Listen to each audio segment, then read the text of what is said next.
Wow. It's never quiet on the Steem blockchain.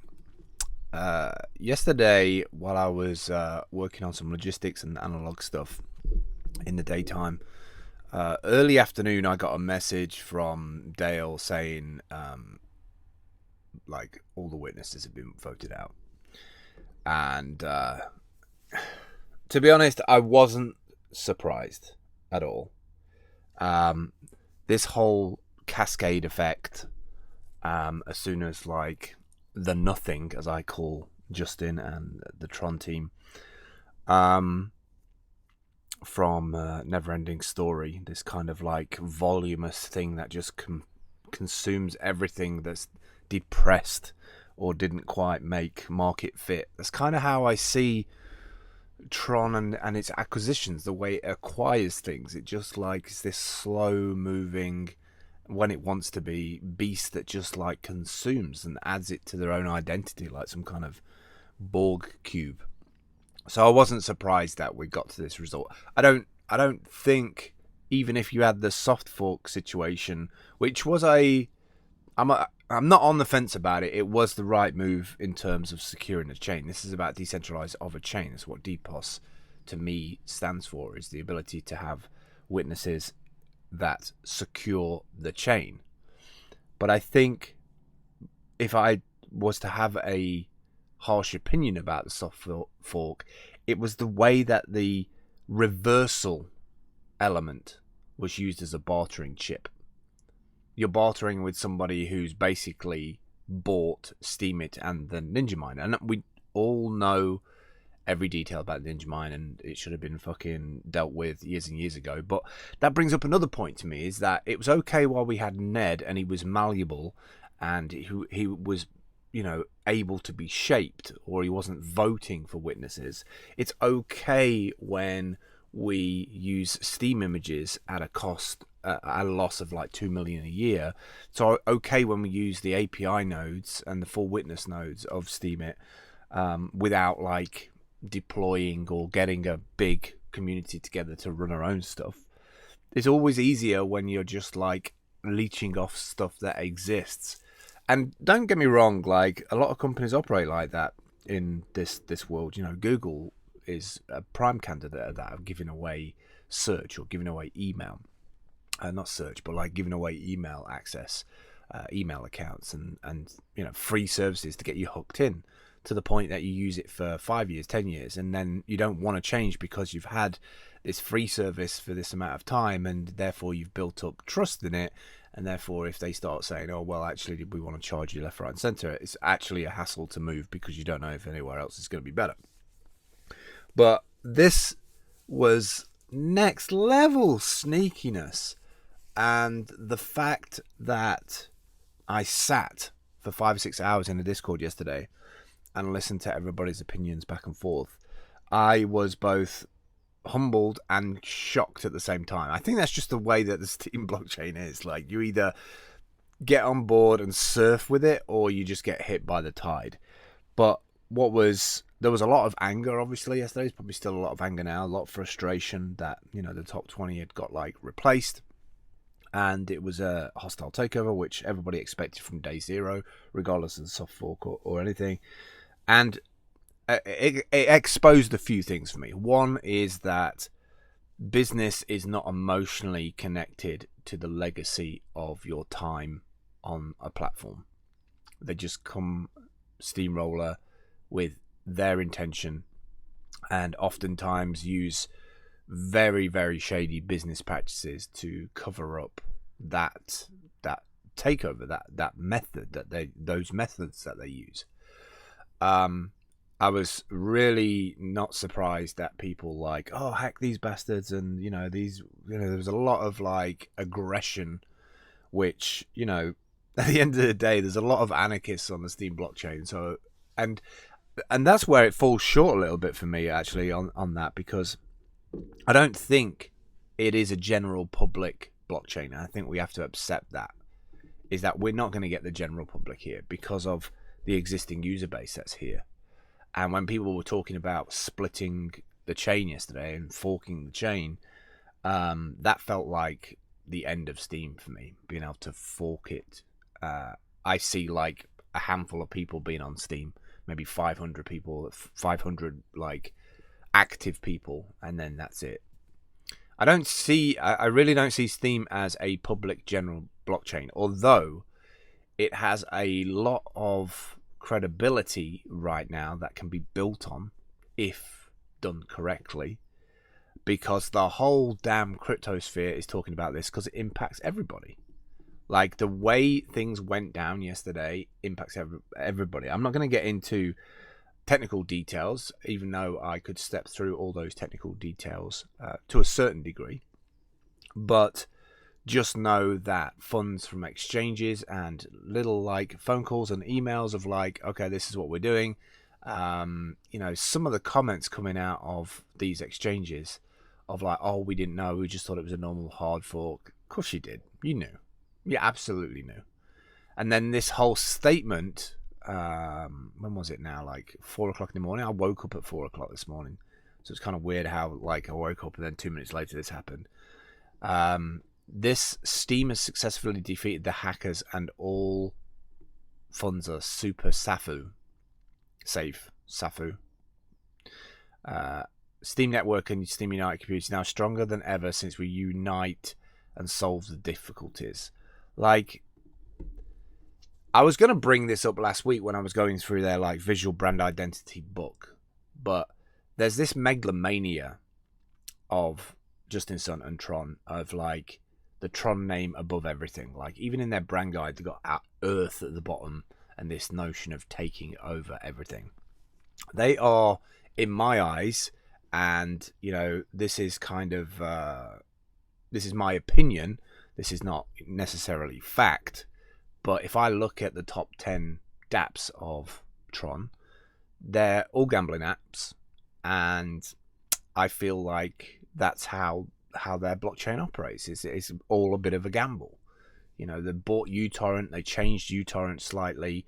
They bought Bitcoin. They started talking about Bitcoin like they have all these users. And look at the adoption in Russia. Yeah, the adoption in Russia is everybody's downloading movies, right? Illegally. Like, so don't give me any like, oh, BitTorrent reaches 100 million, but yet it might have done over its lifespan. But you're just creating illusions for your investors to unlock a bit more money or to give you a little bit more control. So don't try and trick people by, oh, we bought this and we did this and we fixed it and now we have this big network.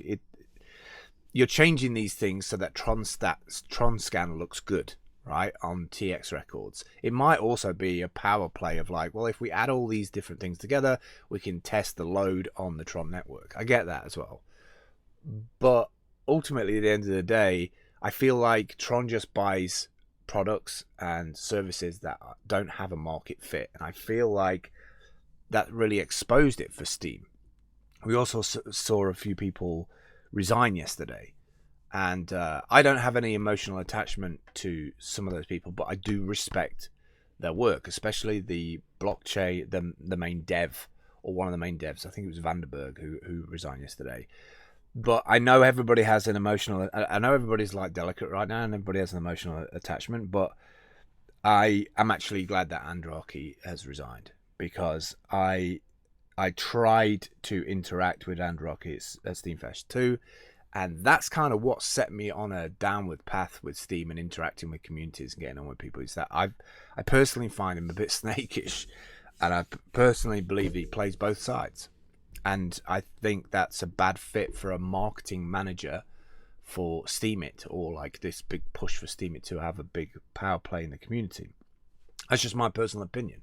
I know a lot of people will be angry about that because a lot of people have a different kind of connection with Andrew, which I respect.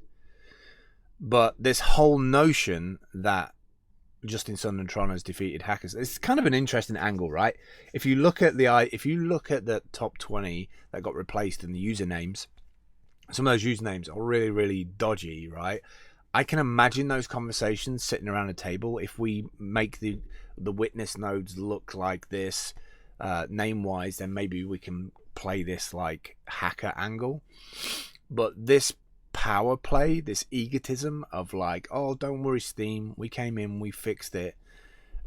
The one thing I will add is that I've never ever been so certain that the Steem blockchain is one of the most active and intent-driven blockchains out there on the web, because now there's going to be a lot of people looking in at this whole situation.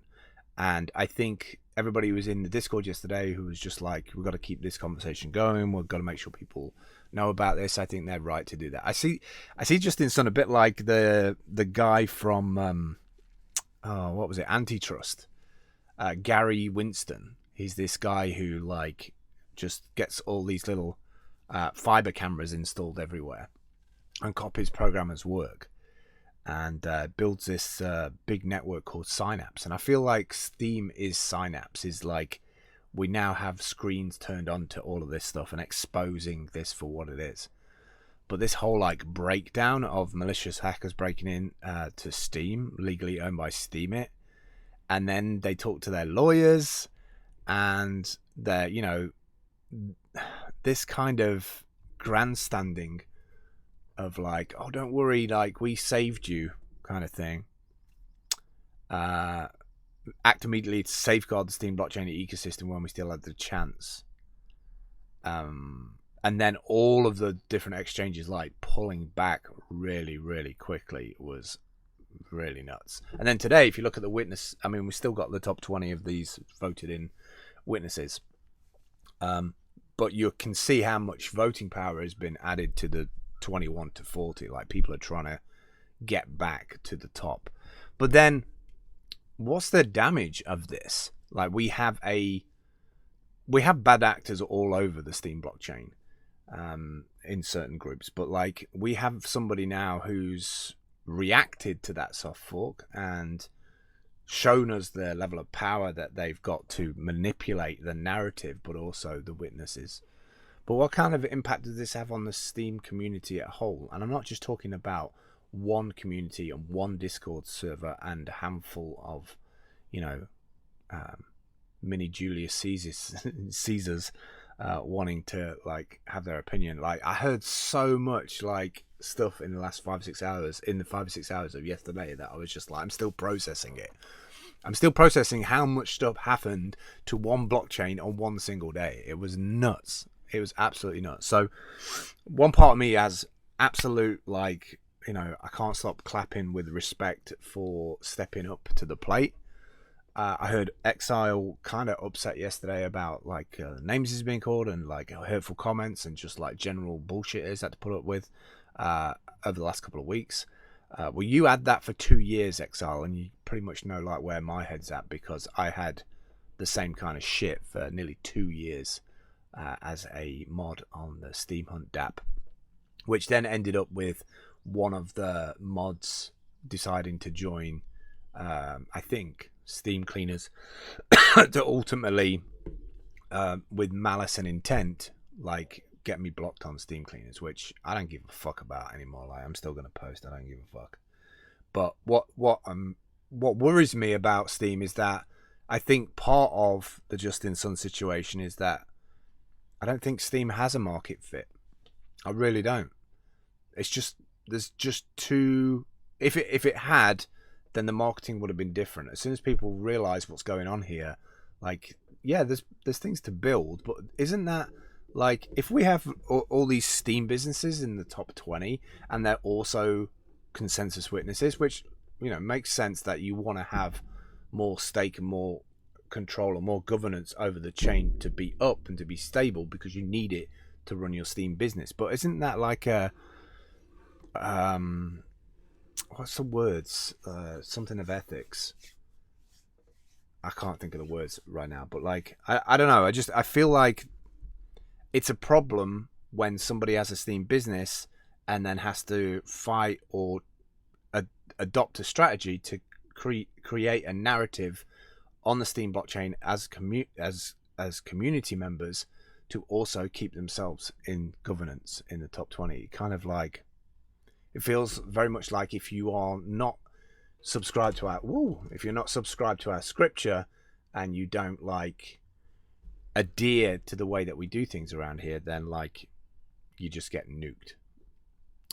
So we'll see where it goes from now. I won't be using Steem as much for sure right now for a week or two, because I just want to see where the dust settles on this. But wow, I mean, everything happened today. I think they're still going to be doing a Discord today from lunchtime, so we'll see what that holds. But there's just so many things to unpack. But this whole idea that how hackers got in here, and then Justin like saying that we don't worry, we've solved it. Like, if that was true, then they would have reversed all of this stuff like straight away. Like, I know that a bunch of the proxies are now like taking a lot of back of the witness voting through the proxies, and I also know there's a hell of a lot of people who are voting for 21 to 40 moving up. So I don't know, I feel like it's a war zone right now over on Steam, but then it's a war zone all over the world, isn't it?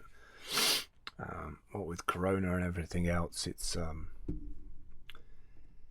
bad times, crazy times. So I don't know, I'm interested to see other people's thoughts on this as a user, as a blogger. How does this affect your interaction with the blockchain?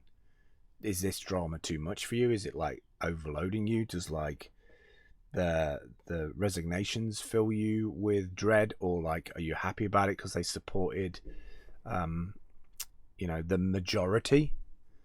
I'd love to know what the minority think of investing in Steem and other people looking in at investing in Steem. Does this ultimately always affect us for investors, big investors, if this kind of situation can happen? And it's not just Steem, right? It's like EOS, like all of these kind of decentralized platforms have these threats. So that whole governance model, the whole voting model needs to change. I don't know, man. It's a lot.